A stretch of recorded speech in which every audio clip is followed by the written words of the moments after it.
ఒక ముఖ్యమంత్రిని మీరు చూశారు ఏ విధంగా మాట్లాడుతున్నాడో. మనం ఎవరైనా కట్అవుట్లు పెడితే ఆ కట్అవుట్ల పైన దాడి. వాళ్ళ మీటింగ్ లో నా ఫోటో పవన్ కళ్యాణ్ ఫోటో పెట్టి ఆ ఫోటో పైన దాడి చేసే సైకో ముఖ్యమంత్రి, మెంటల్ ఇంబ్యాలెన్స్ ఉండే ముఖ్యమంత్రి, మానసిక రోగి ఈ ముఖ్యమంత్రి. ఎవరా కాదా? ఎవడైనా చేస్తాడా అని అడుగుతున్నా మిమ్మల్ని. ఇక్కడ మనం పెట్టి జగన్మోహన్ రెడ్డి మనం కొట్టలేవా? ఇక్కడ అది సభ్యత అని మిమ్మల్ని అడుగుతున్నా. వీళ్ళు మనుషులని మిమ్మల్ని అడుగుతున్నా. అంటే మానసిక రోగే ఈ పనులు చేస్తాడు. అలాంటి మానసిక రోగి ఉండే ఈ ప్రాంతంలో నిన్న మొన్న చెప్తున్నాడు చొక్కా చేతులు మడత పెట్టండి అని. నేను చెప్పా, నువ్వు చొక్కా చేతులు మడత పెడితే మా తమ్ముళ్ళు కుర్చీలు మడతలు పెడతారు. మా తమ్ముళ్ళు కుర్చీలు మడత పెడితే నీ కుర్చీ కాడే. అవునా కాదా? ఎవ్వరు కూడా తమాషా అనుకోదు. జగన్మోహన్ రెడ్డి నిన్న జగ్గయ్యపేటలో జరిగింది ఇదే జరిగింది. మిడిసి పడితే మిమ్మల్ని తరిమి తరిమి అవసరమైతే బట్టలు ఇప్పించే ధైర్యం మా తమ్ముళ్ళకు ఉంది, మా ఆడబిడ్డలకు ఉంది. అదే ప్రజా తిరుగుబాటు. అవునా కాదా? భయపడి బానిసలు అవుతారా మీరు? గట్టిగా పోరాడి వీరులు అవుతారా లేదా? సిద్ధం అవునా కాదా? ఇంకా పిరికితనం ఉందా మీకు? భయం ఉందా మీకు? ఏమో ఆడబిడ్డలు, మీరు వీరవనితలుగా తెలుగుదేశం పార్టీ జెండా పట్టుకుని రోడ్డు మీదకి రావాలి. ఒక ఝాన్సీ లక్ష్మిగా రావాలి.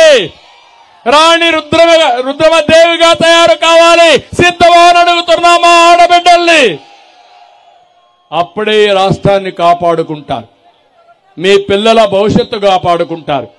భయపడితే బానిసత్వం తప్ప, బానిస సంఖ్యలు తప్ప ఇంకోటి కాదు. ఈ జగన్ అర్జునుడు అంటాడు. నేనన్నా నువ్వు అర్జునుడు కాదు అక్రమార్జునుడు అని చెప్పా. అంటే ఈయనొక వీరుడు సూర్యుడు. ఏంటి నువ్వు పరదాలు పట్టుకొని తిప్పుతావంటే పోలీసులు అడ్డం పెట్టుకుని ఎక్కడ నాకు పోలీసులు కనపడలా మన మీటింగ్ లో, ఎక్కడ వెనకానున్నారు పాపం. ఈరోజు జగన్మోహన్ రెడ్డి పోతే ఎక్కడ చూసినా పోలీసులే పోలీసులు. పోలీసులు లేకపోతే బయట కూడా రాలేడు. అందుకే నేను అంటున్నా, జగన్మోహన్ రెడ్డి నువ్వు అర్జునుడివి కాదు, పంచభూతాల్ని రాష్ట్రాన్ని మింగేస్తున్న అక్రమార్జునుడివి. మళ్లీ చెప్తున్నా, నువ్వు అర్జునుడి కాదు, రాజకీయాల్లో అతి పెద్ద అక్రమార్జునుడివి. నువ్వు పురాణ పురుషుడు కాదు, కలియుగంలో పుట్టిన భస్మాసురుడివి. భస్మాసురుడు ఏదైతే ప్రజలు వరం ఇచ్చారో ఆ వరంతో అందరి తలపైన చెయ్యే విధంగా అయితే పెట్టావో ఆ ఓటుతోనే ఈ భస్మాసుర వధ చేయడానికి మా తమ్ముళ్ళు ఆడబిడ్డలు సిద్ధంగా ఉన్నారు. అందుకే నేను చెప్తున్నాను, 5 ఏళ్లు పరదాలు కట్టుకొని తిరిగారు. ఇప్పుడు నా స్టార్ క్యాంపెయినర్లు, మీరే నా స్టార్ క్యాంపెయినర్స్ అంటున్నాడు. మొన్న వాలంటీర్ల దగ్గరికి పోయి సిగ్గు లేకుండా మీరే నాకు స్టార్ క్యాంపెయినర్స్ అని మాట్లాడే పరిస్థితికి వచ్చాడు. నేను ఒకటే అడుగుతున్నా మిమ్మల్ని, ఈ బ్రహ్మ రాక్షసు నుండి రాష్ట్రాన్ని కాపాడడానికి ప్రతి ఒక్కరూ ఒక క్యాంపెయినర్ గా తయారు కావాలి. 5 కోట్ల మంది అందరం బాధితులమే. ధరలు పెరిగి ఒకరు, తప్పుడు కేసులు పెట్టి ఒకరు, ఆస్తులు పోగొట్టుకొని ఒకరు, ఉద్యోగం రాకుండా ఇంకొకరు, అందరం బాధితులమే. అందరం ఒకటి కావాలి. 40 రోజులు టీ కొట్టులో కూర్చున్నా, బస్సులో పోతున్నా, 10 మంది కలిసిన, మీ ఇంట్లో భోజనం చేసిన, మాట్లాడండి, చర్చ చేయండి. మీ భవిష్యత్తు ఏంటో ఒక్కసారి ఆలోచించండి. మీ భవిష్యత్తుకు మేము గ్యారంటీ ఇస్తాం. మళ్ళీ రాష్ట్రాన్ని అన్ని రంగాల్లో పైకి తీసుకొస్తాం. మీరు చేయాల్సింది రేపు జరిగే ఎన్నికల్లో ప్రతి ఒక్కరూ ఆలోచించి తెలుగుదేశం జనసేనని గెలిపించండి. భావితరాల భవిష్యత్తుకు పెద్దపీట ఏమని మిమ్మల్ని అందరినీ కోరుతున్నా. చేయాల్సిందిగా మరొక్కసారి మీకు అందరికీ విజ్ఞప్తి చేస్తున్నా. ఇక్కడికి వచ్చినప్పుడు నేను ఒకటే మిమ్మల్ని కోరుతున్నాను. శ్రీకాకుళం ఇక్కడ మంత్రి ధర్మాన ప్రసాదరావు ఉన్నాడు.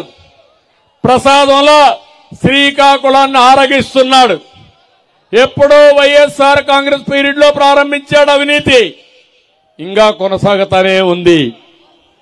విశాఖలో భూ కుంభకోణంలో ఆ రోజే సూత్రధారి. అప్పుడే సిట్టు కూడా చాలా స్పష్టంగా చెప్పింది. ఇక్కడ ఇసుక ర్యాంపుల వ్యవహారాన్ని కొడుకు చేతిలో పెట్టాడు. అవునా కాదా అని అడుగుతున్నా మిమ్మల్ని.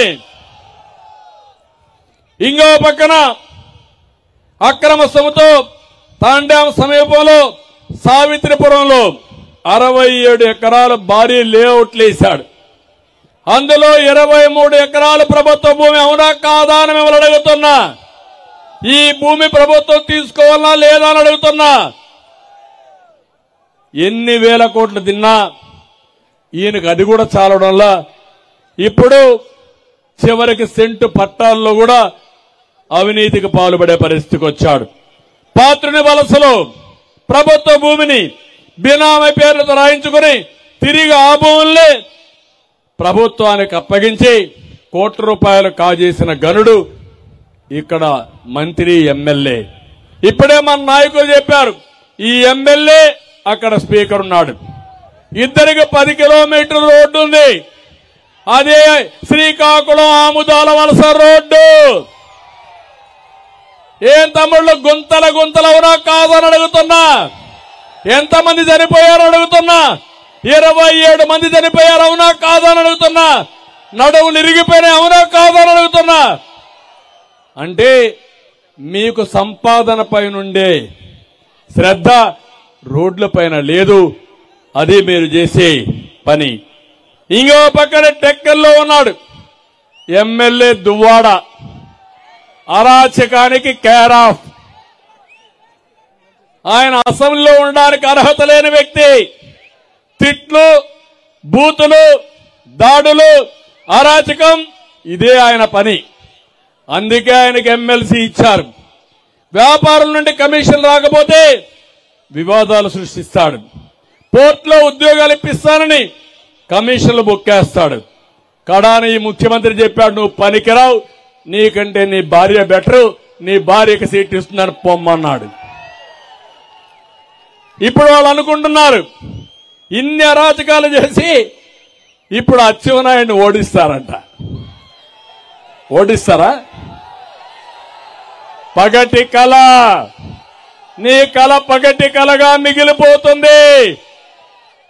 జగన్మోహన్ రెడ్డి రాజకీయాలకు అనర్హుడు, మీరు కూడా అనర్హులని చెప్పి నేను మీకు తెలియజేస్తున్నా.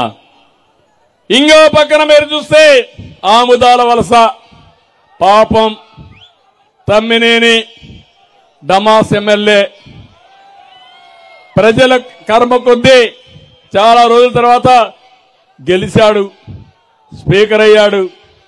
ఆ స్థాయికి తగని వ్యక్తి.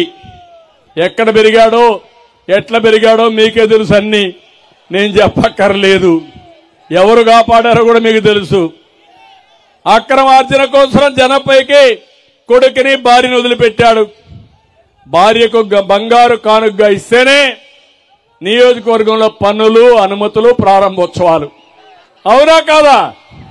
ఇది వాస్తవనా కాదా?